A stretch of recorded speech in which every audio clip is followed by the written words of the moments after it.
जनता का राज, जनता के लिए। बीच में ना कोई ईश्वर आएगा, ना कोई भगवान आएगा, ना कोई खुदा आएगा, ना कोई अल्लाह आएगा, ना कोई गॉड आएगा। ये जनता ही मालिक होगी, जनता ही बनेगी, जनता ही बनाएगी और जनता के लिए बनेगा।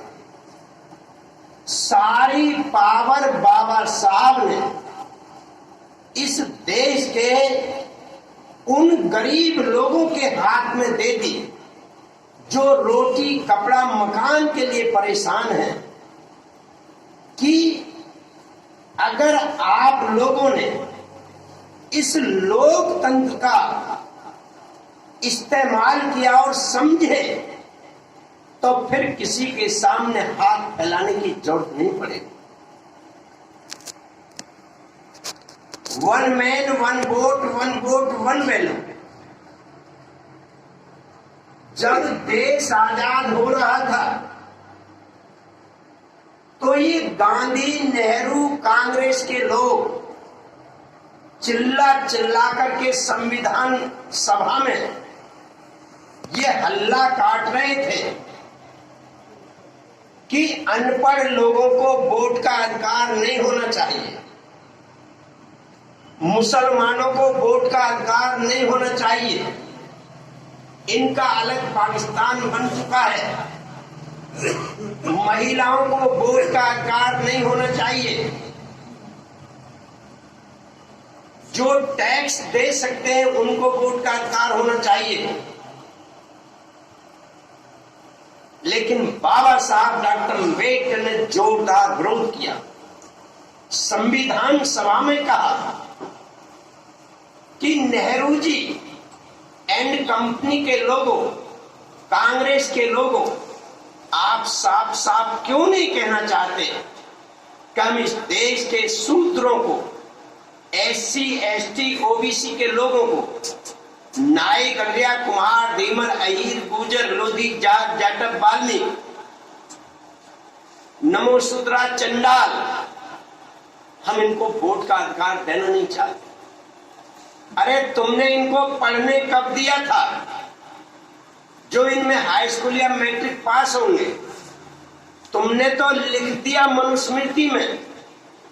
अगर ये सूत्र पढ़ने की कोशिश करें तो इनकी जीभ काट लो, अगर ये सुनने की कोशिश करें तो इनके कान में शीशा पिघला करके डाल दो। जब हजारों साल तुमने इनको पढ़ने नहीं दिया तो इनमें हाई स्कूल मैट्रिक पास कहां से आएंगे? और जहां तक मुस्लिम समाज का सवाल है, पाकिस्तान का सवाल है, जिन लोगों को पाकिस्तान से प्यार था वे मुसलमान पाकिस्तान चले गए, लेकिन जिनको भारत से प्यार है उन मुस्लिम समाज के लोगों का वोट का अधिकार क्यों छीनना चाहते हो? और महिलाओं को तुमने हमेशा घर के अंदर कैद करके रखा है, कभी उनको सम्मान नहीं दिया, बराबरी का अधिकार नहीं दिया तुम। और इसके लिए माननीय कांशीराम साहब ने 14 अप्रैल 1984 को जब बहुजन समाज पार्टी बनाई थी, उस दिन इस देश में 7 राजनीतिक राष्ट्रीय पार्टियां थीं जिनको राष्ट्रीय स्तर की मान्यता थी। कौन कौन सी थी?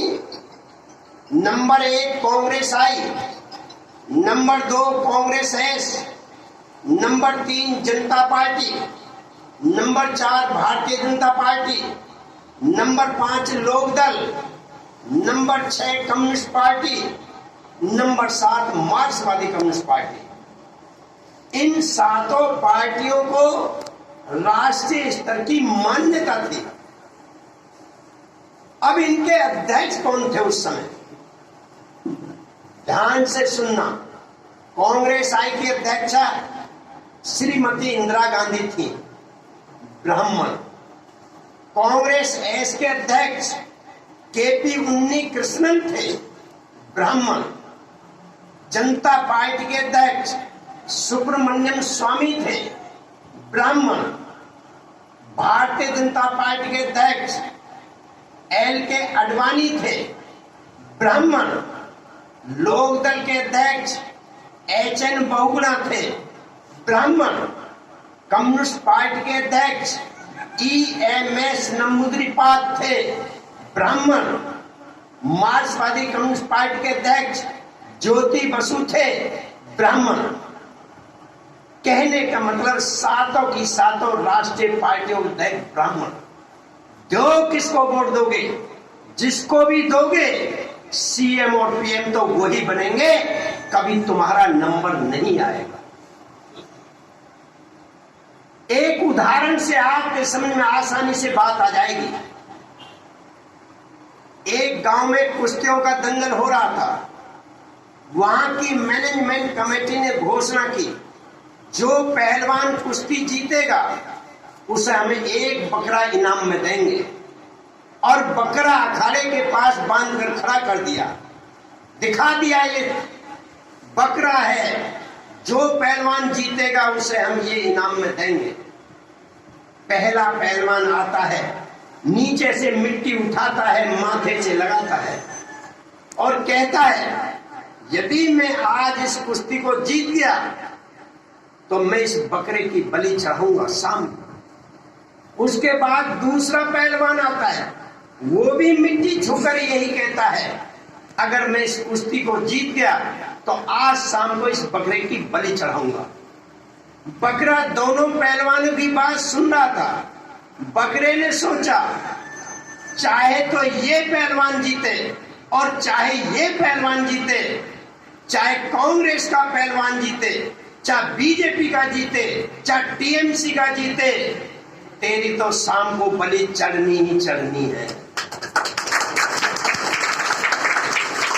और यदि तुम्हारी समझ में नहीं आई तो ये बलि 70 साल से चढ़ रही है और आगे भी ऐसे ही चढ़ती रहेगी।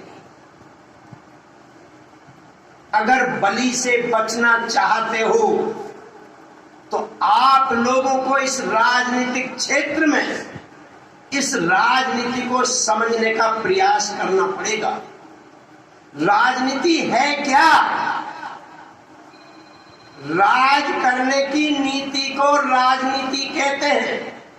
जो राजनीति करता है वो नेता कहलाता है और नेता ही इस देश का राजा बनता है और राजा पर कभी जुल्म नहीं होता, उसका हमेशा राज चलता है, आदेश चलता है। आपको राजा बनना पड़ेगा, एक एक आदमी को राजा बनना पड़ेगा। आप कहोगे साहब हम कैसे राजा बन जाएंगे? राजा तो राजा का बेटा ही बन सकता है। ये बात 70 साल पहले सही थी, आज सही नहीं है। आज जिनके पास ज्यादा वोट है वो राजा बनते हैं। आप सोचो वोट किसका ज्यादा है? 22.5% दलितों का वोट, 18% मुसलमानों का वोट। अगर ये दोनों एक जगह मिल जाए तो कितने हो जाते हैं?